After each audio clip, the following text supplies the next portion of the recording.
with the global popularisation of the internet has come unprecedented access to child sexual abuse imagery. We now have millions of images of child sexual abuse available all around the world. It's estimated that around 15% of the kids that are depicted in those images are known, but the other 85% are unknown. They've never been detected as victims, and they've grown to adulthood, with this secret and with this ongoing abuse.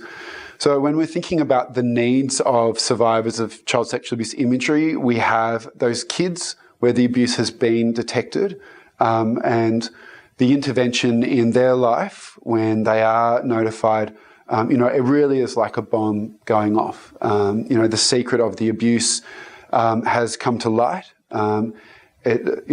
Sexual abuse and the recording of sexual abuse is most often occurring in a family context. So, it means that there is police involvement, usually with their father, a tremendous disruption to family dynamics, and then a lot of work done with kids around the shame and the embarrassment and the confusion and the trauma of both the sexual abuse and then the recording of the material. For adult survivors of sexual abuse imagery, the Canadian Centre for Child Protection has undertaken a survivor survey and published the results of a survey of 150 adult survivors whose abuse was recorded. And these survivors talk about dealing with not only the trauma of their abuse and neglect in childhood, which was typically very acute and chronic and quite severe, but the ongoing fears that they have about the circulation and the availability of the material.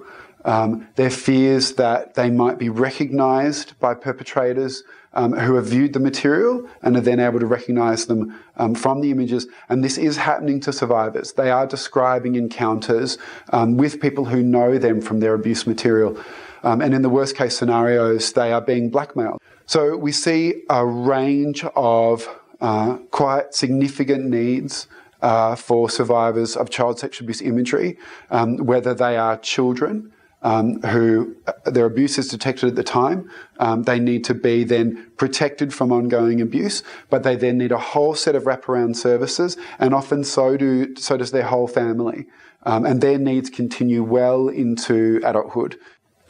So really what we need in terms of a service response is far more mental health professionals that are trained in the treatment of complex trauma and the dissociative disorders in both children and in adult, and a more comprehensive response to the ongoing circulation of this material. At the moment, there really are not a lot of technological tricks that we can use to stop images from circulating, particularly on the dark web.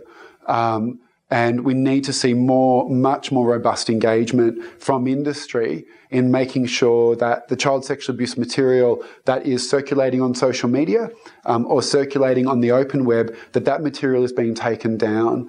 And we're entering a phase where governments are going to need to get much more serious with the technology industries about their responsibilities to victimise kids and making sure that they are not permitting the ongoing circulation of this material and the harms that come about from it.